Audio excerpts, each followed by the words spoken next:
Ready start.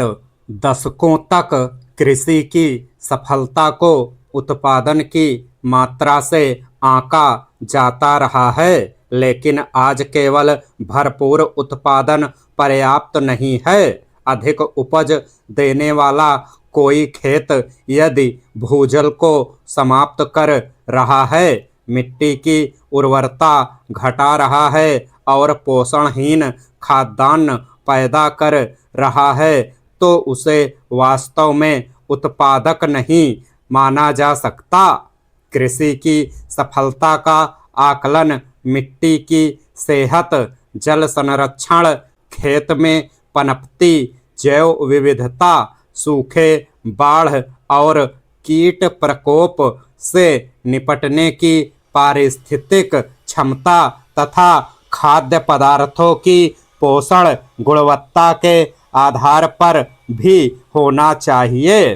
कृषि की दीर्घकालिक निरंतरता के लिए ये सभी कसौटियां अत्यंत आवश्यक हैं। खेतों को राष्ट्रीय पारिस्थितिक अवसंरचना के रूप में स्वीकार करने से सार्वजनिक नीति का दृष्टिकोण मूल रूप से बदल जाता है। उपजाऊ मिट्टी, स्वस्थ जल ग्रहण क्षेत्र और संकटों का सामना करने में सक्षम कृषि क्षेत्रों को राजमार्गों, बंदरगाहों और डिजिटल नेटवर्क जितना ही रणनीतिक महत्व मिलना चाहिए, क्योंकि इन्हीं पर हमारी खाद्य सुरक्षा, जन स्वास्थ्य, जलवायु संबंधी संकटों से निपटने की क्षमता और आर्थिक स्थिरता टिकी है।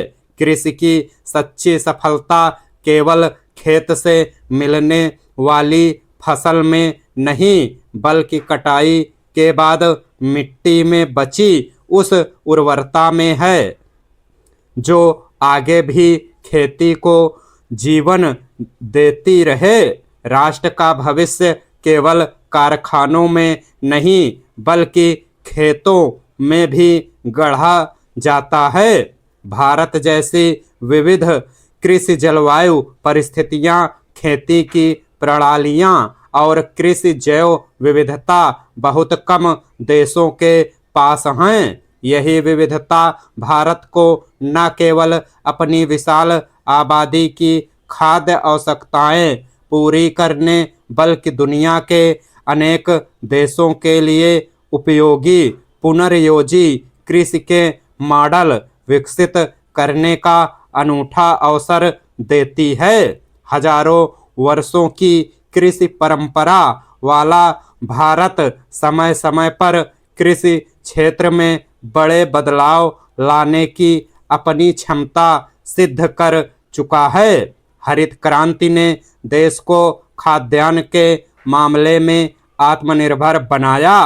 आज मोटे अनाजों को बढ़ावा देने, मृदा स्वास्थ्य सुधारने, जल ग्रहण क्षेत्रों के विकास, डिजिटल कृषि और प्राकृतिक खेती से जुड़ी पहलें, अधिक सतत कृषि व्यवस्था की ओर बढ़ते भारत का संकेत देती हैं। जलवायु अनुकूल खेती, पारंपरिक अनाजों और पुनर्योजी कृषि में बढ़ती वैश्विक रुचि ने भारत को ऐसे समाधान देने की मजबूत स्थिति में ला दिया है, जो वैज्ञानिक रूप से प्रभावी होने के साथ साथ उसके सांस्कृतिक और पारंपरिक जड़ों से भी जुड़े हों।